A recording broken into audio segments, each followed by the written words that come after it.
Hello dear students, this is Dr. Shabana Begum, Associate Professor in Zoology, Maharani Science College for Women, Bangalore, presenting a talk on the topic Primary and Secondary Productivity in an Ecosystem pertaining to BSc Zoology 5th semester under the paper entitled Environmental Biology and Ethology. Students, in my previous lecture on energy flow through an ecosystem and the two laws of thermodynamics, I had discussed about the definition and importance of energy, the flow of light or solar energy through various trophic levels of food chain, the two laws of thermodynamics, 10% law proposed by Lindemann in the year 1942, energy pyramids and energy flow models. Today, before speaking on the topics, the types of productivity, let me give you a gist of the concept of productivity which can be used to explain the laws of thermodynamics. In fact, the concept of productivity is a good example to explain the energy flow through an ecosystem. The content of this topic is the introduction to productivity, types of productivity, and the environmental factors affecting productivity. And the learning objectives is to define the terms primary and secondary productivity and to explicit different types of primary productivity.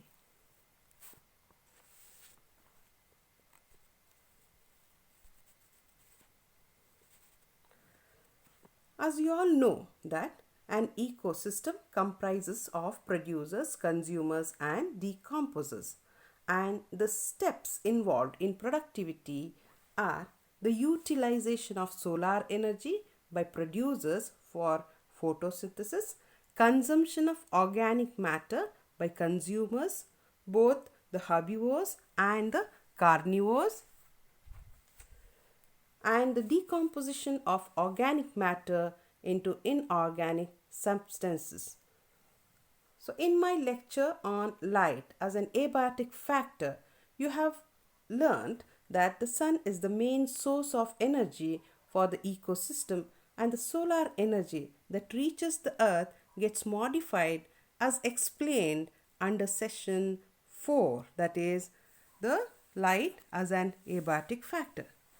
So of the total energy reaching the earth, 34% is reflected, 10% is held back by ozone layer, and the remaining 56% reaches the earth's surface, of which green plants are able to utilize only about 1.5% for the manufacture of food by the process of photosynthesis. With this background, let me discuss the concept and the types of productivity in an ecosystem.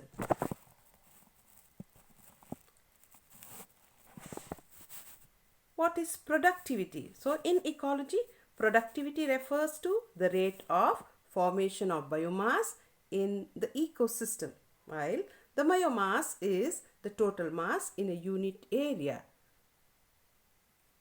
at the time of measurement of living or previously living organisms within a trophic level. Fine. So you can always define productivity of an ecosystem as the rate of production of organic matter which gets accumulated at any given time. The ecosystems have characteristic amounts of biomass at each trophic level. For example, in an ecosystem, the primary producers account for a biomass of 4 grams per meter square, while the primary consumers exhibit a biomass of 21 grams per meter square. So let us discuss about the types of productivity. So there are two types of productivity, namely the primary productivity and the secondary productivity. What is primary productivity? So here is the definition. So primary productivity refers to the generation of biomass from autotrophic organisms such as green plants, higher macrophytes, phytoplanktons, and some photosynthetic bacteria.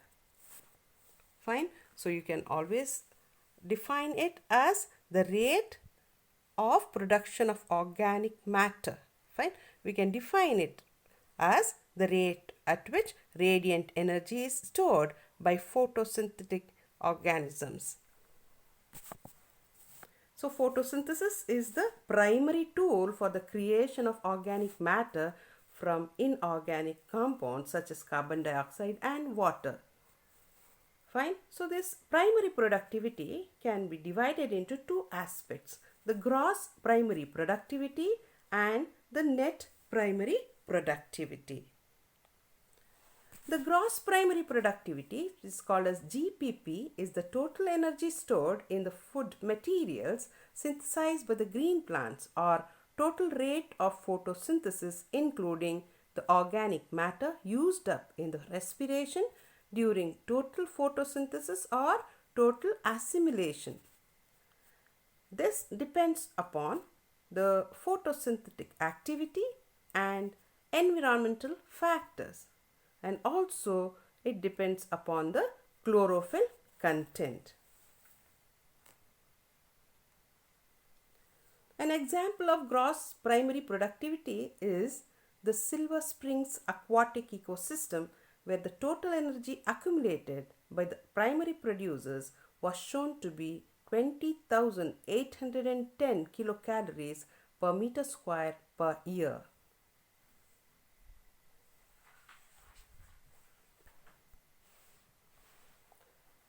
The second type of primary productivity is the net primary productivity. Fine. So the net primary productivity, also called as NPP, is the energy that remains in the primary producers after accounting for the organism's respiration and heat loss.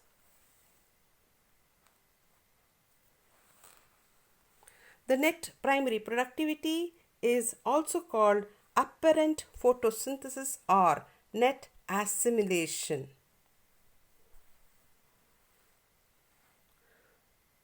And it is equal to the gross primary productivity minus energy lost in respiration.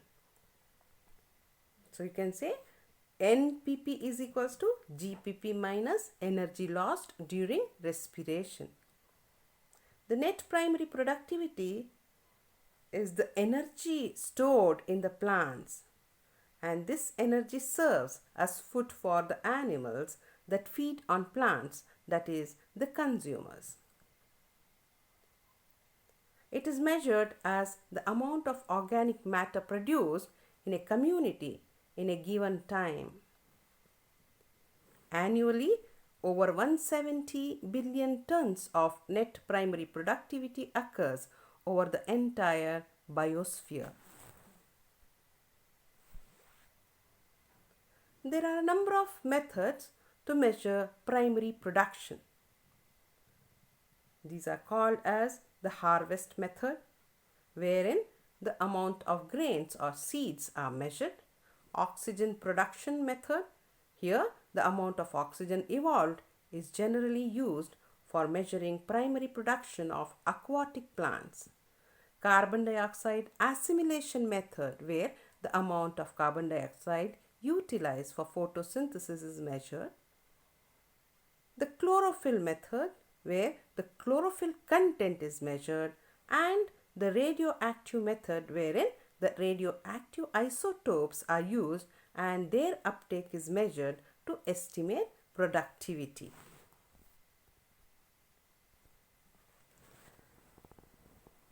Now it's time to learn about secondary productivity. So secondary productivity is the accumulation of energy at the consumer levels. It keeps moving from one organism to another, unlike primary productivity. This process occurs as a result of organic materials being transferred between various trophic levels. The secondary productivity is also referred to as the rate of increase in the biomass of heterotrophs. The organisms such as animals, fungi, bacteria, and numerous protists influence secondary production. The secondary productivity is not divided into gross and net productivity. So, Eugene P. Odom used the term assimilation rather than production at consumers' level. Some of the environmental factors which affect the productivity are the solar radiation and temperature. Next, the moisture, that is the leaf water potential, soil moisture and precipitation fluctuation and transpiration. Mineral nutrition, where there is uptake of minerals from the soil, rhizosphere effects, fire effects, salinity, heavy metals, nitrogen metabolism, etc. So then biotic activities, where there is grazing, above ground herbivores, below ground herbivores, predators and parasites, diseases of primary producers. Finally, the impact of human population. The pollutions of different sorts, ionizing radiations like atomic explosions are some of the factors which affect the productivity of an ecosystem. Here is a slide which will give you information about the three fundamental concepts of productivity, such as the standing crop, materials removed, and production rate. What is standing crop? So, standing crop is the abundance of the organisms existing in the area at any one time. It may be expressed in terms of number of individuals, as biomass of organisms, as energy content, or in some other suitable terms. Measurement of standing crop reveals the concentration of individuals in the various populations of ecosystem. Next concept is the materials removed. So the second concept of productivity is the materials removed from the area per unit time. It includes the yield to man, organisms removed from the ecosystem by migration, and the materials withdrawn as organic deposit. The third type is the production rate. So here the third concept of productivity is, as just mentioned, production rate. It is the rate at which the growth processes are going forward within the area. The amount of material formed by each link in the food chain per unit of time per unit area or volume is the production rate. Finally, the outcome of the study. So, the productivity of the primary producers is especially important in any ecosystem, as they bring energy to other living organisms by photoautotrophy. It refers to rate at which energy is accumulated by green plants in unit time in the form of organic substances that can be used as food. The productivity in terrestrial ecosystem is influenced by numerous factors such as carbon dioxide, light, temperature, water, moisture, nutrients, and soil texture. Lastly, the most productive ecosystems are those with optimal levels of such factors, ultimately to maximize photosynthesis.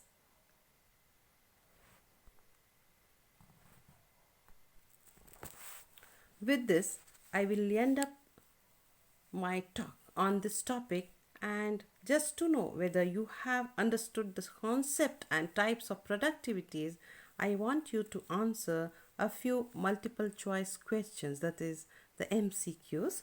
The first one being, the productivity of an ecosystem is affected by, the options are A, availability of nutrients, B, sunlight and temperature, C, rainfall, and D is all the above. The answer being D, that is all the above. That means the productivity of an ecosystem is affected by the availability of nutrients, the sunlight and temperature, and rainfall. The next question, the rate at which food energy is assimilated at the trophic level of consumers is known as, the options are A, gross primary productivity, B, secondary productivity, C, net primary productivity, and D is none of the above. So the answer being the option B, that's called secondary productivity. Next question, the net primary productivity is, option A, energy loss due to respiration, B, gross primary productivity, C is A minus B, and D is B minus A. The answer being the option D, B minus A, that is the gross primary productivity minus the energy loss due to respiration is equal to the net primary productivity. The next question, the concept of productivity is a good example to understand. Options are A, energy flow through an ecosystem, B, trophic niche, C, habitat niche, and D, none of the above. The answer being the answer option A, energy flow through an ecosystem. The next question, the efficiency rate of any ecosystem mainly depends upon the production rates of its A, option, decomposers, B, producers and consumers, C, food chain, and D, none of the above. And the answer being the option B, that is producers and consumers. So finally, these are few references. You please go through them for clarifying your doubts and further study. Thank you.